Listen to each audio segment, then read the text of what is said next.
Thinking back, and came up with this past experience about being a space captain of a spaceship and being blown up in space, and the planet was being invaded, and all this fighting and blasting going on, and so forth. And at the end of it, he peered over the e-meter at me and he said, "Were you one of the loyal officers?" And at that point, I got this uprush, and I felt, good, I must have been one of those loyal officers. I must have been one of the elite. The young Hannah was appointed captain of Hubbard's No. 2 ship, a 400-ton trawler. His flagship was a 3,000-ton converted cattle ferry. On board, Hubbard had a personal guard called the Commodore's messengers. They took care of everything for him. They dressed him, they got him ready for bed, they lit his cigarettes, they held his ashtray. Most of the messengers are young girls, 13, 14, 15. They were an extension of his communication. So when somebody saw them on the ship or they came up to them, it was like you were talking to him. On one occasion, Jerry Armstrong, who'd been sent on a shore errand, was visited by one of Hubbard's messengers. This was Terry, who was later to be my wife, and she came to me where I was working, and she said, "The Commodore wants to know, is it true that you went to the U.S. Embassy and applied for 30-some-odd visas?" And I said, "Yes, sir," because that's how you respond to the messenger. And her next message was, "The Commodore says you're a fucking asshole." The attacks on Scientology had pitched Hubbard into one of his periodic depressions. His response was to take it out on his followers on sea and land. He designed a new disciplinary code called ethics, which put many of them into what he called lower conditions of existence, like liability, doubt, or treason. To rise out of these conditions, penances were required. Liability, for example, required you to deliver an effective blow to Scientology's enemies.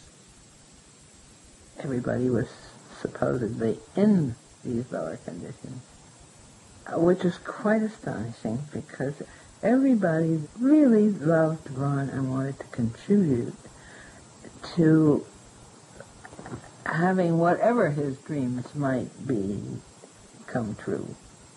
What happened was it became a very heavy, almost military organization. People changed. I think people became scared. They were scared of ethics, scared of what would happen, and so they became, I think, very intimidated. At sea, the cruelty extended to children. On one occasion, Hubbard was infuriated by a small boy who had unwittingly chewed a telex. He put this 4.5-year-old little boy, Derek Green, into the chain locker for 2 days and 2 nights. It's a closed metal container. It's wet. It's full of water and seaweed. It smells bad. But Derek was sitting up on the chain in this place on his own in the dark for 2 days and 2 nights. He was not allowed to go to the potty. I mean, he had to go in the chain locker on his own, soil himself. He was given food. And I never went near it, the chain locker, while he was in there, but people heard him crying. That is sheer, total brutality. That's child abuse.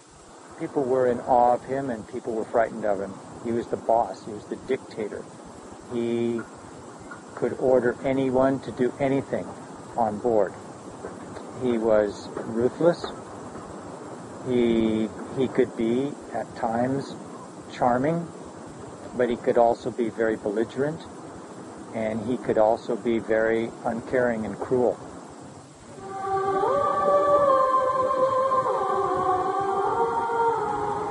Yet Hubbard's disciples continued to believe in him. In 1968, he took a select few around the Mediterranean on his yacht, the Enchanter, on a project he called the Mission into Time. The task was to find treasure Hubbard had buried during his previous lives. We were in a tizzy, all this excitement of this upcoming, very important mission. And I was amongst one of the chosen. And we sailed off with our metal detectors and went to a variety of locations and did find some metal at the basement of what he claimed used to be a temple, in which he had liaisons with some priestess during his trips to Sardinia. There was metal buried down below, and he was very triumphant during those times. It was very heady stuff for us people. It had a very magical, magnetic, hypnotizing effect on the followers.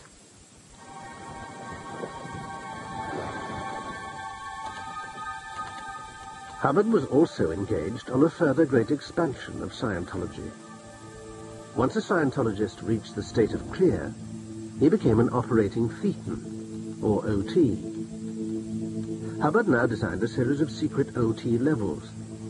Each one was part of an unfolding saga, which revealed that we are all infested by thetans, the souls of exiles from the Galactic Federation, which under Prince Xenu ruled this sector of the galaxy 95 million years ago. If you ever reached the top OT level, you would have crossed the bridge to total freedom. As always in Scientology, each OT level could only be reached after an expensive course. Did Hubbard believe it, or was he having his followers on? He probably always knew he was running a con. You know, he must have known that much of the stuff he was talking about was sort of rubbish. But I think after a while, when he found there were thousands of people and the adulation around the planet for this man, I think that started to take him over. I think he began to believe that he was, if not God, then very close to God. Hubbard's new cosmology was accompanied by new forms of punishment on board ship. Crew members who displeased him were liable to be thrown overboard before being retrieved from the harbour below. If they reoffended, they were tied up and blindfolded first. I saw one woman, Julia Lewis Salmon, from the United States, thrown overboard. This woman must have been in her 50s. She had her hands and I think her feet tied, maybe only her hands tied and a blindfold. But she went over. She was so panicked at the thought of being thrown over this way. She was standing on the edge of the deck, panicked, beside herself, shouting. And I was standing on the A deck with Hubbard and his other aides watching this going on.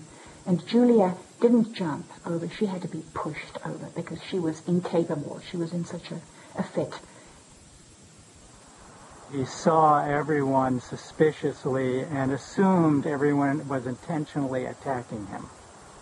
Governments were attacking him, and then everyone around who made a mistake, they also were attacking him. And the only thing he could do would be to attack back. In 1973, a French court started proceedings against Hubbard for fraud.